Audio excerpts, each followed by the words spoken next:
Kevin Jackson is the executive director of theblacksphere.net and author of the book Race Pimping.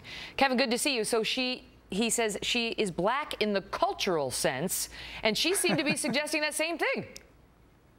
That sounded like Michael Eric Dyson. I can't see any monitor.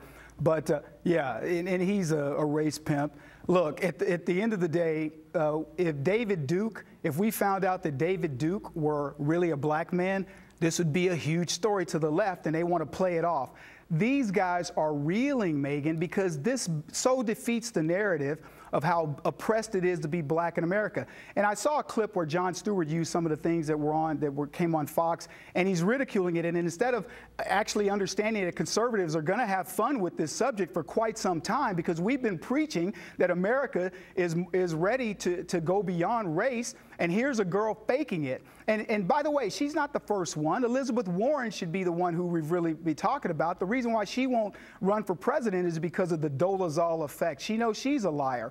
There are a couple things you can think about here, Megan. One, Barack Obama would not be president if he were Barry Obama, if he were to cater to his white side. This lady had more jobs than a Jamaican, and she wouldn't have any of them if she hadn't claimed to be black.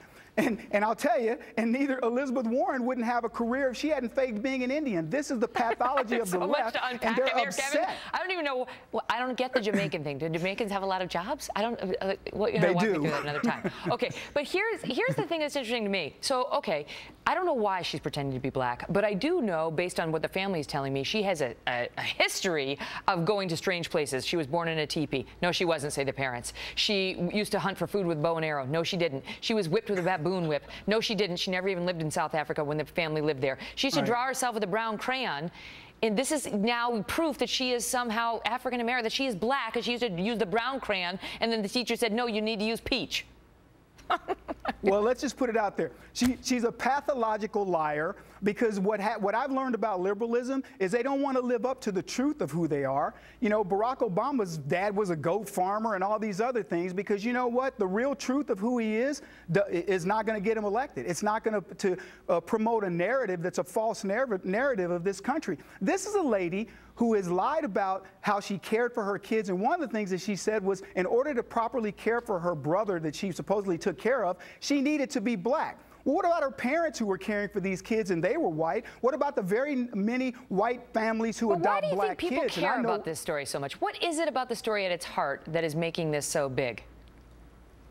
I think that the real issue here is that the left is so obsessed with race and making everybody appear to be on the right appear to be racist and all these other ists. And here we finally get a story where we show that this lady's lying. She lied about nooses, mail that she's gotten, hate mail, and everything that has come to her has been something that she created for herself. And so finally, the conservative movement is saying, look, this is the truth of these folks. They're liars. Kevin, always interesting getting your perspective. Thank you so much. I learned a lot. My pleasure. Good to see you. Also